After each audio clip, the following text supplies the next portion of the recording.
наказателното поле! 2-2! Искахте фатална пропаст, която защитата на разградчани. На защитата на Локомотив. То доста бързо трябва да се действа. Христо Иванов се бе върнал. Докато това се случи, Рикардини обаче получава подаване.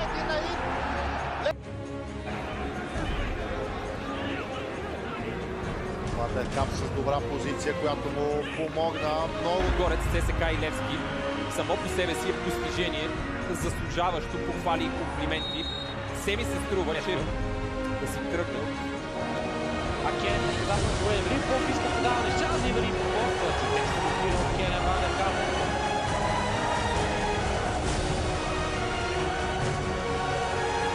Това е ставната широчина. Удар на Вандер Кап. Спасява. Не е най-трудното за Девърлиев, но е факт, че Левски изведнъж подаване за Дилан Вентес. А също това е Мартин Секторич. Карпати да сменят скорото на Вандер Кап.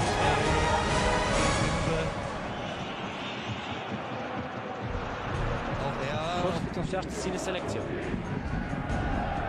Владимир Николов получава, някои от феновете на Левски претендират за засада. Играе рамо в рамо от Вандер Кап. Трудно. Това ще обърне първоначалното решение от Вердон. Трудно ще му бъде неучим или с такива индивидуални действия да премине между... Кой знае колко затруднен Мартин Величков. Вандер Кап отново като попаднал в футболист в синьо, който връща назад за Пламен Андреев. Келен Вандер Кап.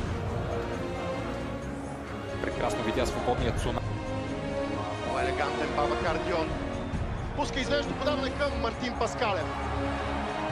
Кордоба пък пусне грешен пас, топката пресечена от полза Скандидос.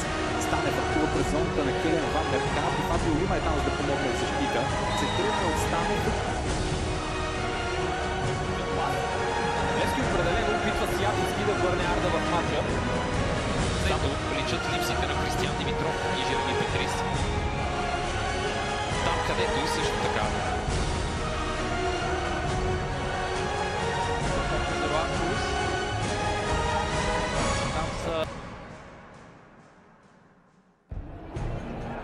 Файтон загуби от Келен Вандер Кап, който разменя по подаване с Карлос Охене. Елджи Мили. Рикардиньо, който бе сред героите за Левски в Благоевград. Топката в краката на Текпете и тук има пространство пред Руан Крус. Може ли Келен Вандер Кап да навакса изоставането и да спечели акцията оттам на сетне по-добре? Още един шанс за двамата наставници. Шанс за един от тях да вземе предимство спрямо своя колега. Доста близо пред стража, което допълнително затруднява. Патри Гаврил Галчев не успя. Тасков. Галин Иванов. Продължи към Роберто Райче. Прави за европейския фиал. Успя да се изкара втори жълт картонен с Файтон. Той подава за Бради Денор, изпреварен от Келен Вандер Кап. Нарушение на Бради Денор. Шанс съвсем да елиминира амбициите на Левски. Дени Групер за удоволец в ляво, но отнесе от Вандер Кап. Дени Групер. Цитиране. Удар с глава. Има ли кой да нанесе? Левски. Вандер Кап успя да отклони. Появи се и той на терена в момент, в който е изключително трудно, да не кажем и невъзможно да въздейства. Още обаче една неточност от Иван Андонов. Много затрудняващ пас за Карлос Охене. Иначе погледът беше добър, Охене беше в чиста позиция сам. Файтон е изведен и е близко на наказателното поле. Келен Вандер Кап избил в нов корнер.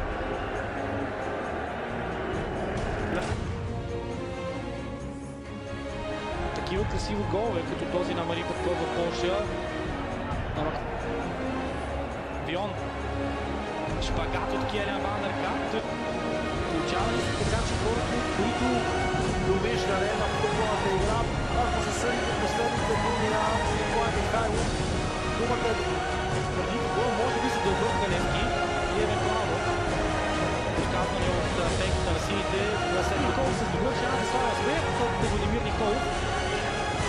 Позабави се търси комбинация на успя да намери и Левски. Сега сигурно с възможност за нещо по-опасно. Численото неравенство към този момент такъв начин отличи Николай Костов. Футболистите в червено. Не казвам голяма дума, но има не повече от една-две тренировки в този състав. Сега Андриан Краев с неточност.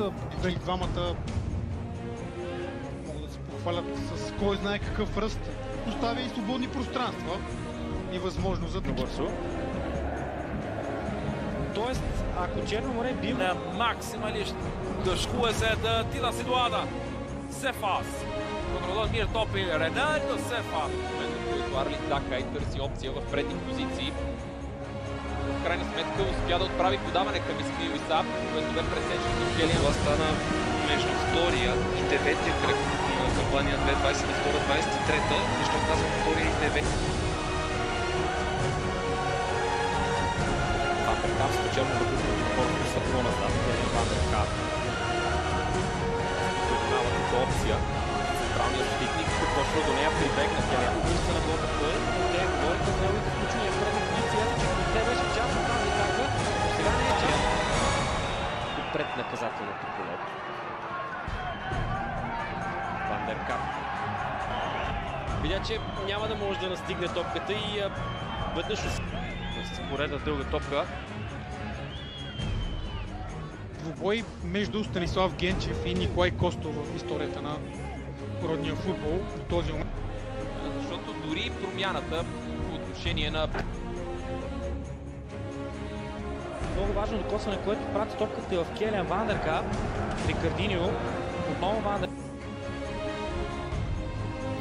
Спокойно, малко смели в предни позиции футболистите на Николай Костов, който припомням ви днес отново е на трибуните. Възможност 4-2. Николай Костов има 3.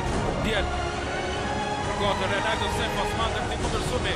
Are Mirkovic. Sefas spread the ball to Jansen Never. Gol för Italien.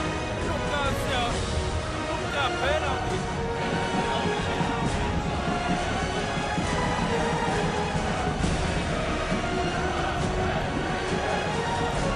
Прецизно подаване. С Верое през 2015-2016 с Локомотив Пловдив и през 2020 Добра намеса и от Келиан Вандеркап. Лежил. Днес Чувани се завръща обратно сред стартовите 11, след като не започна като титуляр. Във вратаря, след като топката беше върната назад към него и търси дълго подаване към Игло Коман. Да се прибере малко повече. Сценарий за Илян Илиев спрямо предварителните планове на варненци на фона и на прословутите спадове, които Левски допуска през вторите полувремена на своите двубои в последно време.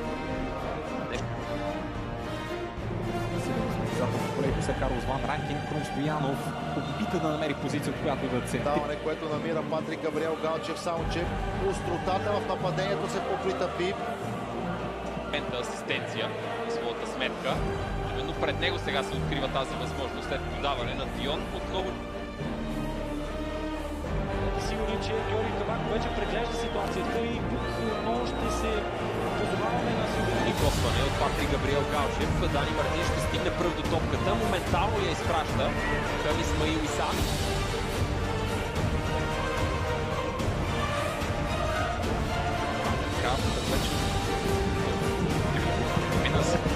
Много стабилно в защитата. Да, в сравнение. 43 мача. Файтон, наказателното поле е Файтон, чисто блокиран.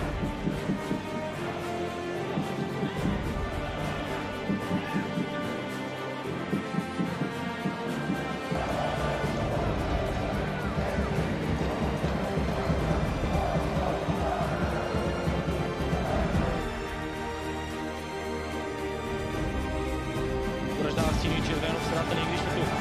Добро извеждащо подаване.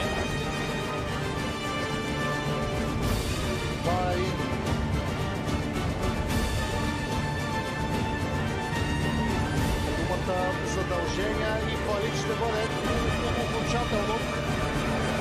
Ставате дълги дигрални подавания, топката отиде в зона, която не е чак толкова наситена. Вандеркап спира.